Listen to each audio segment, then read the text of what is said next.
Hello, everyone. We are showing the demonstration about the crawler and analysis part and the CouchDB. As you can see in the Twitter API, we'll read the config.json file that store the configuration and our API parameters to crawl the Twitter data that match our query. The crawler will update the config.json file when one day's tweet is already crawled, and that do not let it crawl duplicate tweets. We leave the tweets that has the geolocation information and put them to the analyzer. The analysis part is here, so yeah. And in the analyzer, the sentiment analysis with the machine learning model will be used. We use random forest classified results. And on MRC, here it is. We just simply run the code Python tweetcrawler.py to run the crawler. When reaching the limitation or over the limit rate, the crawler will automatically sleep. For only recent 7 days of tweet data will be crawled, and they have to be opened to geolocation service. So the result we got from the crawler is quite little. But with the help of the old Twitter file, which is here, the tweet melbourne.json, we will have enough data. It's a 10.5 gigabytes with 1 billion tweet data. We could not let it run in real time on MRC, so we treat it as the actual data. So let it go through the graph processing part and directly store into the result into the database by simply running the Python script locally. I will pass to my teammate to introduce the result after we run in the crawler and analysis. Stop sharing here. Okay. I'm going to introduce our CouchDB cluster setup and the database in our CouchDB. After we installing the CouchDB in our two instances, we manually set up the cluster and of these two CouchDB. As you can see, the URLs of these two UI pages are different, but they are representing the same things. Next things I'd like to talk about is database created. In our database, in our CouchDB, there are 5 databases used to store our tweet data. Except of the final result, we divide 4 databases into 2 kinds of data storing: preliminary old tweet data and the final old tweet data take responsibility for the old tweet data from previous year, and the preliminary tweet data and the final tweet data are storing latest tweet from 7 days. Preliminary data forms like this. It has a tweet ID, tweet content, subword, and sentiment result. And for the final result, for the final tweet data, is formed like this.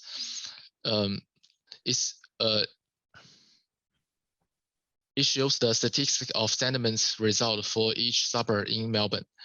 Then in order to have a better connection with backend, there are only 2 results in the final result. The first one is the merge the sentiment test of old tweet and the latest tweet. And the second one is the housing price for each suburb in Melbourne, which collecting from the website. Thank you.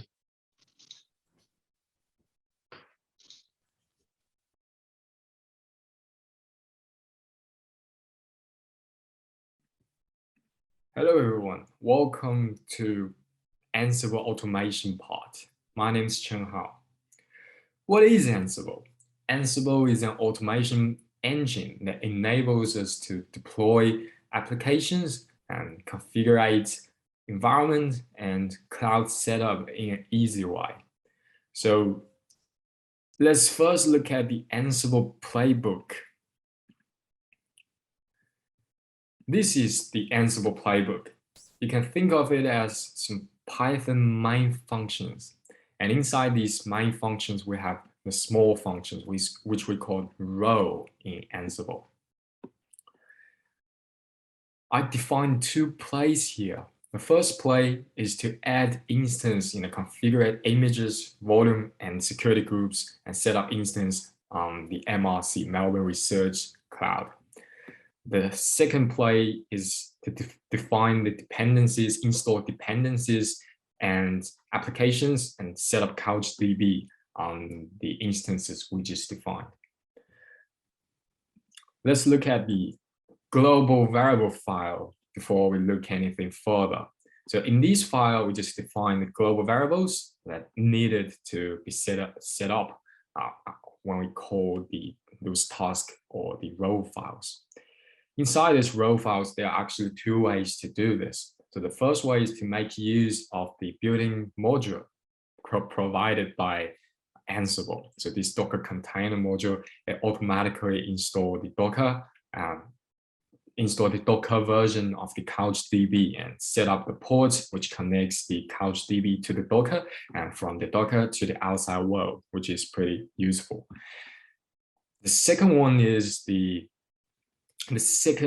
another way to do this is to use the shell module built in the Ansible. So after I install the CouchDB through the Docker, I want to set up the cluster CouchDB. To do that, I simply follow the documentation provided by CouchDB and Docker. So we have to run several commands on the cloud server.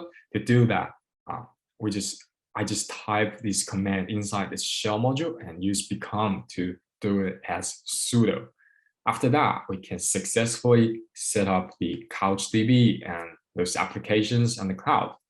Thank you, everyone. That's it for the Ansible part.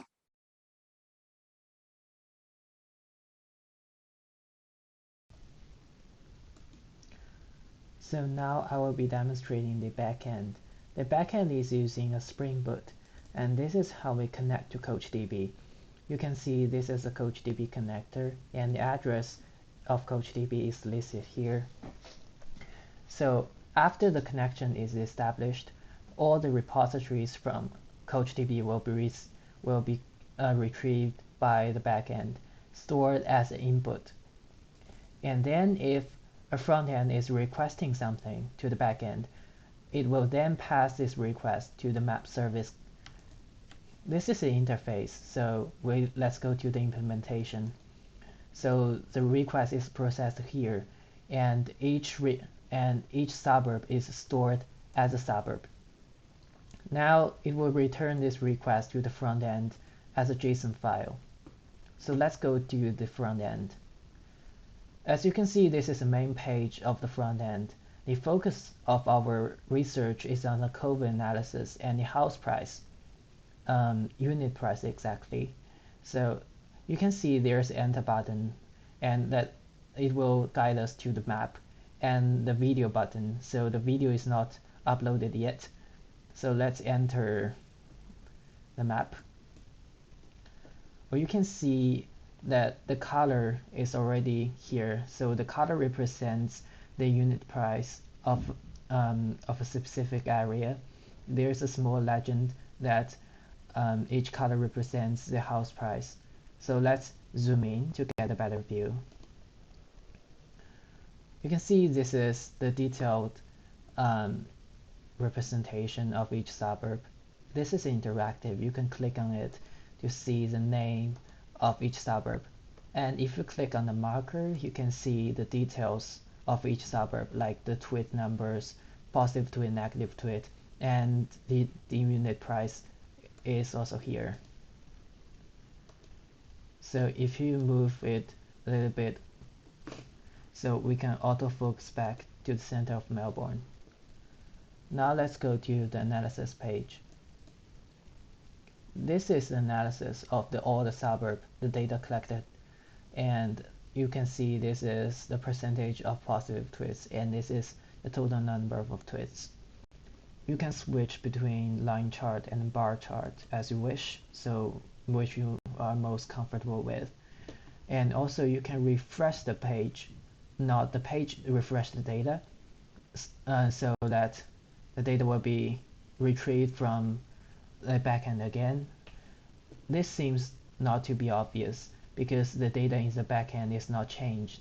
But if the data is changed, it will have some effect on the page. Now let's go back to the main page. So I think that's it pretty much about the front end and back end. Thank you for listening.